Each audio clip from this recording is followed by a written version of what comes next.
Oke, bismillahirrahmanirrahim. Assalamualaikum warahmatullahi wabarakatuh.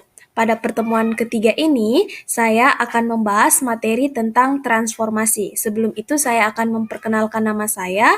Nama saya Kunti Leiliana dengan nomor induk mahasiswa 1053611000220. Baiklah, kita masuk pada materi transformasi.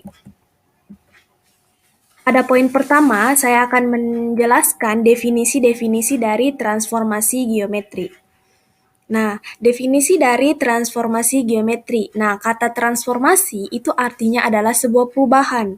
Nah, kalau transformasi geometri, dia adalah perubahan kedudukan suatu titik pada koordinat kartesius sesuai dengan aturan tertentu. Transformasi bisa juga dilakukan pada kumpulan titik yang berbentuk bidang atau bangun tertentu.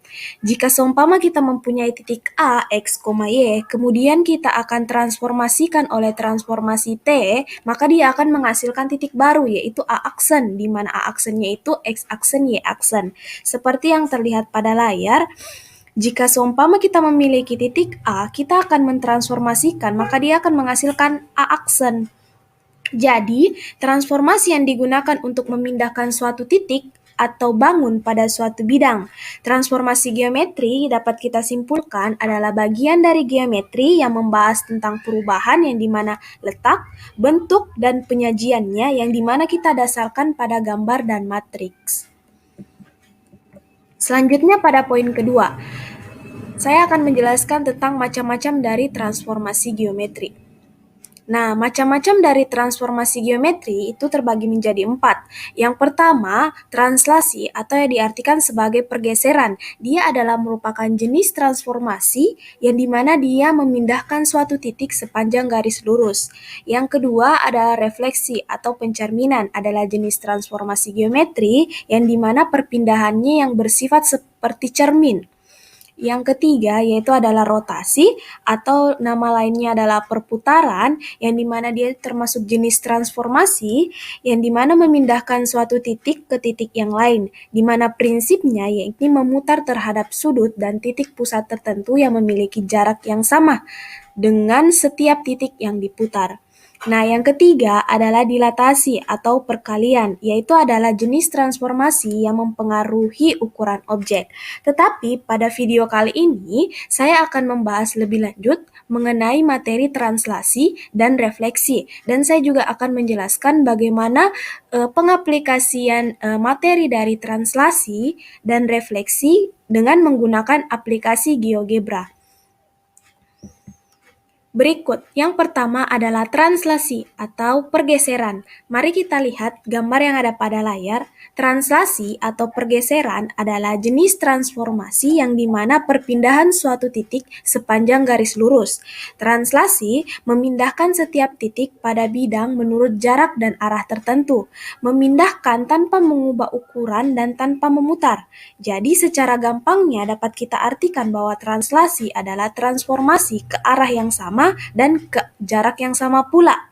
Nah, jika seumpama kita ingin mencari translasi, artinya bayangannya, maka rumus yang kita gunakan yaitu adalah transformasinya kita tambahkan dengan titiknya. Artinya, jika kita memiliki titik T, X, Y, kita akan mentranslasikan atau menggeser, maka dia akan menghasilkan titik baru yaitu T-aksen, yang dimana T-aksen sendiri adalah nilai dari X kita tambah dengan nilai dari translasinya. Begitu pula dengan Y kita tambah dengan nilai dari translasinya.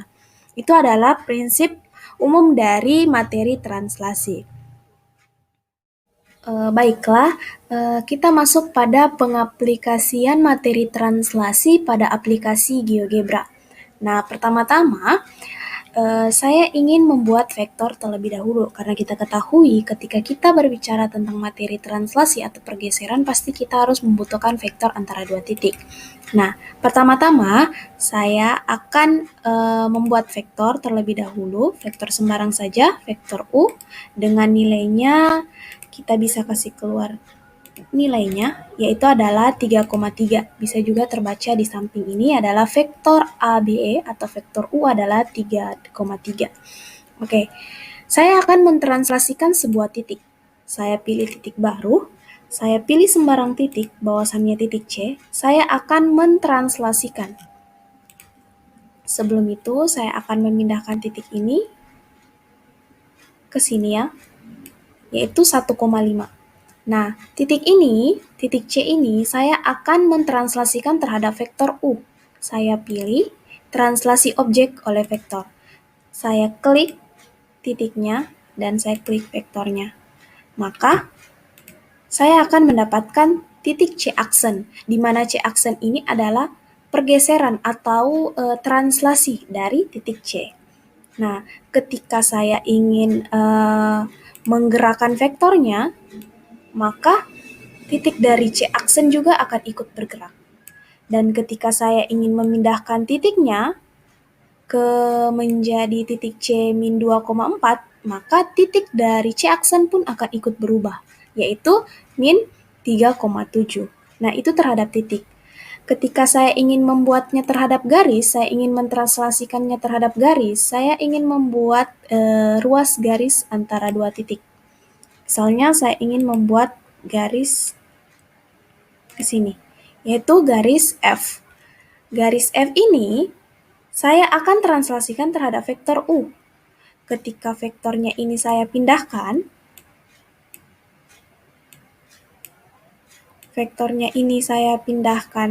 ke sini, dan titiknya saya pindahkan seumpama ke sini. Kita minggirkan dulu ini ya, ke titik ini. Maka ketika saya ingin mentranslasikan garis E ke D ini, ruas garis E ke D ini terhadap vektor U, maka saya pilih translasi objek oleh vektor, saya ketik garisnya, dan saya ketik vektornya. Maka akan muncul D aksen dan E aksen, artinya ruas garis dari D aksen dan E aksen. Dan ketika saya ingin memutar arah dari vektornya, maka ruas garis dari D aksen dan E aksen akan ikut berubah, dan titik dari C aksen pun akan ikut berubah. Nah, itu adalah translasi terhadap titik dan terhadap garis. Nah, saya akan membuat sebuah bidang. Saya masuk membuat poligon. Misalkan saya ingin membuat sebuah segitiga. Oke. Segitiga ini, segitiga FGH, saya ingin translasikan terhadap vektor U juga. Maka, saya masuk ke translasi objek oleh vektor, saya klik bidangnya, setelah itu saya ketik vektor U-nya. Maka dia akan menghasilkan bidang F aksen, G aksen, dan H aksen. Ketika saya ingin merubah vektornya, maka secara otomatis titik C titik C aksen dan ruas garis E dan D aksen serta bidang segitiga F aksen, G aksen, H aksen pun akan ikut berubah. Ketika saya pindahkan bidangnya pun, maka dia akan ikut berubah. Seperti ini. Dan saya akan mengotak-atik garisnya, memindahkan garisnya, maka garis dari translasinya, pergeserannya juga akan ikut berubah. Nah, agar mempermudah kita dalam menentukan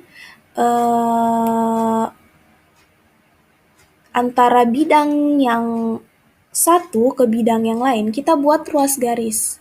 Kita buat ruas garisnya itu ke sini. Oke, maaf. Kita buat ruas garisnya H ke H dan G aksen ke G. Nah, ini akan membentuk penghubung. Dari kita buat garis putus-putus. Itu adalah penghubung dari bidang yang dimana bidang yang segitiga itu dengan hasil dari translasinya. Oke. Itu adalah materi untuk translasi terhadap titik, translasi terhadap garis, dan translasi terhadap bidang. Selanjutnya, saya akan menjelaskan materi tentang refleksi atau pencerminan. Mari kita lihat gambar yang ada pada layar. Nah, dari gambar tersebut kita dapat katakan bahwa yang pertama, lingkaran Q ini dia kongruen dengan bayangan yaitu di Q-aksen. Nah, yang kedua yaitu jarak setiap titik pada lingkaran Q ke cerminnya itu sama dengan jarak dari bayangannya ke cermin. Artinya, QA, jarak dari QA itu sama dengan jarak dari Q-aksen ke A. Dan begitu pula pada jarak dari titik P ke B itu sama dengan P-aksen ke B. Yang ketiga adalah sudut yang dibentuk oleh cermin dengan garis yang menghubungkan setiap titik ke bayangannya adalah sudut siku-siku. Artinya, setiap sudut yang dibentuk dari dua lingkaran ini adalah cerminannya. Dia menghasilkan garisnya menghasilkan sudut siku-siku, yaitu siku-siku di titik A dan siku-siku di titik B. Ya, masih yang kedua yaitu adalah refleksi atau pencerminan. Mari kita lihat gambar yang ada pada layar. Rumus umum refleksi atau pencerminan itu sebagai berikut. Yang pertama, ketika kita melakukan pencerminan terhadap sumbu X, maka bayangannya akan menghasilkan X, min Y. Ketika pencerminannya terhadap sumbu Y, maka hasil pencerminannya adalah min X, Y. Nah, ketika pencerminannya terhadap garis Y sama dengan X, maka hasilnya adalah X, Y. X, Y, titik X-nya, Y itu mencerminkan jadi Y, X. Nah, ketika dia dicerminkan terhadap garis Y sama dengan min X, dia hasilnya adalah min Y, min X. Nah, ketika pencerminannya terhadap X sama dengan K, maka hasil dari pencerminannya adalah 2K dikurang X, Y. Nah, ketika pencerminannya terhadap garis Y sama dengan K, maka bayangannya adalah X, 2K dikurang Y. Nah, dari rumus umum pencerminan ini yang nanti saya akan membahas lebih lanjut dengan menggunakan aplikasi GeoGebra. Mari kita masuk ke aplikasi GeoGebra. Baiklah, selanjutnya kita akan membahas pengaplikasian materi refleksi atau pencerminan pada aplikasi GeoGebra. Terlebih dahulu, saya akan membuat sebuah judul yaitu adalah pencerminan atau refleksi.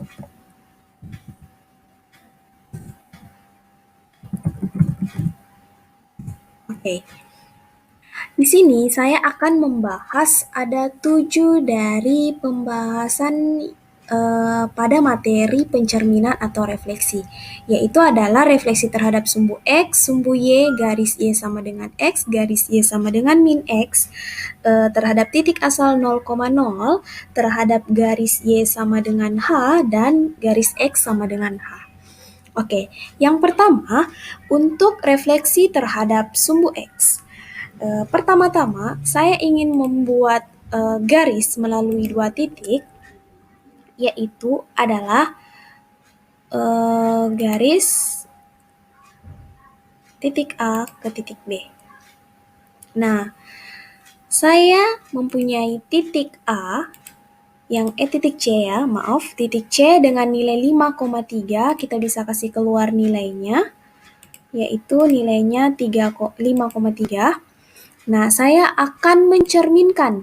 Di sini kita pilih refleksi objek pada garis. Nah, titik ini saya akan cerminkan terhadap garis AB. Maka akan menghasilkan C-aksen. Itu adalah refleksi terhadap sumbu X. Dia refleksi terhadap sumbu X. Ini adalah sumbu X. Nah, bagaimana kalau refleksi terhadap sumbu Y? Maka saya akan memilih garis melalui dua titik. Pada titik di sumbu Y, seperti ini. Nah, saya juga akan mencerminkan atau merefleksikan titik C ini terhadap garis DE.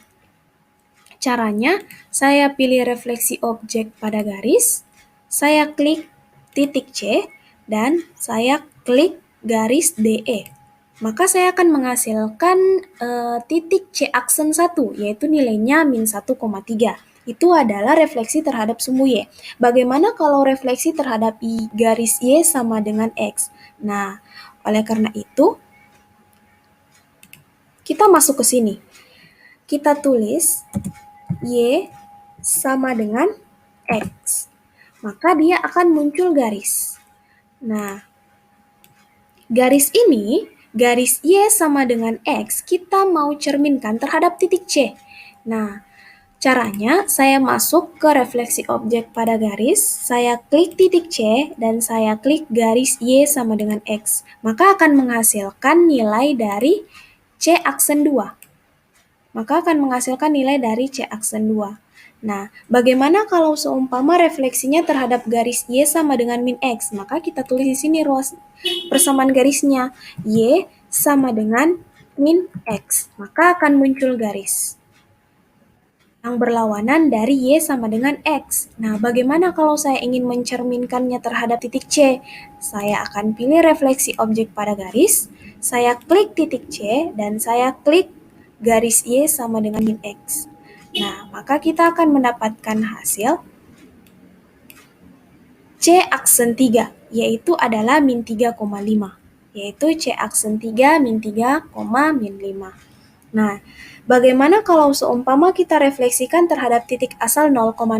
Titik asal 0 kan terletak di sini. Maka saya akan mengambil titik baru, saya letakkan ke koordinat 0,0.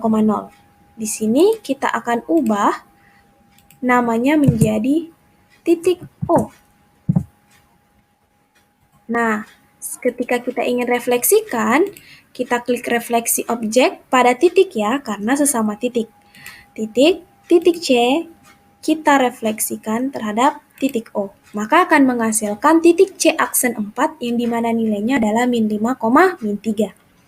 Tertera pada di sini. Selanjutnya bagaimana kalau seumpama kita ingin merefleksikan garisnya Y sama dengan H? Maka kita tulislah persamaan garisnya Y sama dengan H. H kita anggap sebagai bilangan real. Bilangan realnya kita ambil 5. Y sama dengan 5. Maka akan muncul garisnya. Y sama dengan 5. Mari kita lihat. Akan muncul Y sama dengan 5. Nah, titik itu kita akan mencerminkan atau merefleksikan. Nah, saya akan memilih refleksi objek pada garis. Saya akan klik terlebih dahulu titiknya, dan saya akan mengklik garis Y sama dengan 5. Maka akan muncul C aksen 5. Begitu juga kalau seumpama kita ingin merefleksikan garis Y X ya, garis X sama dengan H. Maka kita tulis persamaannya X sama dengan 5. Hanya kita misalkan adalah 5. Maka akan muncul C sama dengan garis X sama dengan 5 adalah ini. Ketika kita ingin mencerminkan atau merefleksikan dengan hal yang sama, kita akan pilih refleksi objek pada garis, kita klik titiknya, dan kita klik garisnya. Maka dia akan menghasilkan refleksi dari C aksen 6, yaitu adalah 5, min 1. Nah, kita anggap bahwa titik dari C itu kita ganti ya. Karena kita lihat di sini dia berdempetan, kita pilih aplikasi pindah. Kita pindah dulu garisnya.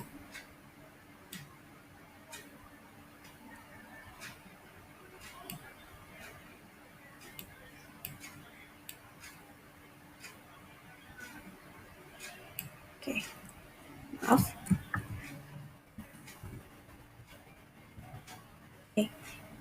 Umpama kita ingin mengubah titik C-nya ya. Kita ingin mengubah titik C-nya, kita bisa ubah di sini, bahwasannya seumpama 3,3. Ya, di sini akan terlihat jelas, atau masih kurang kelihatan ya.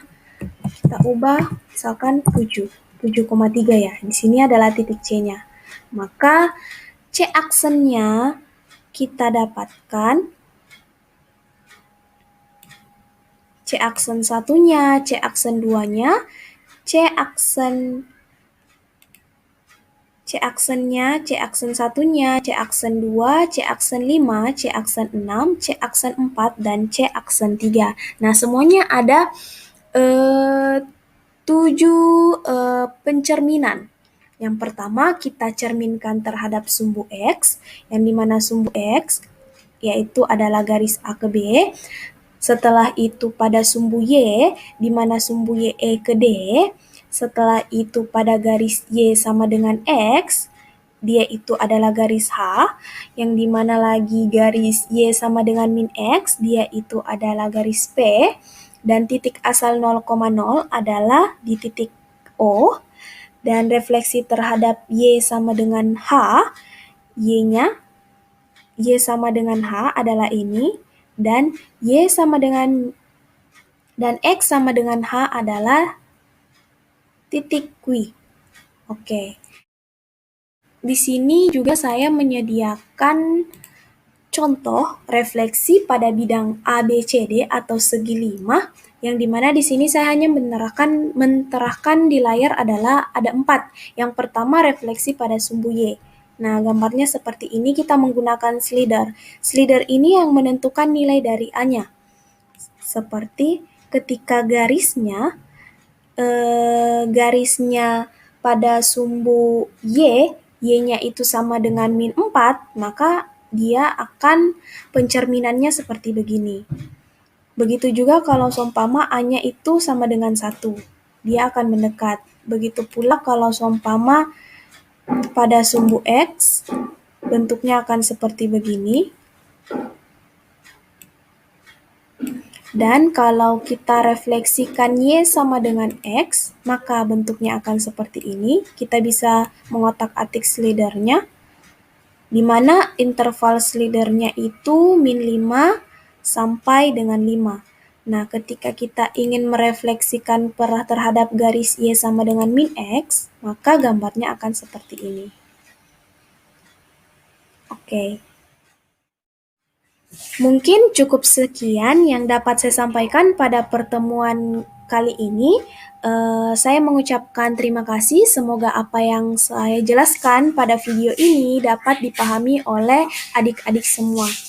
Sekian. Wassalamualaikum warahmatullahi wabarakatuh.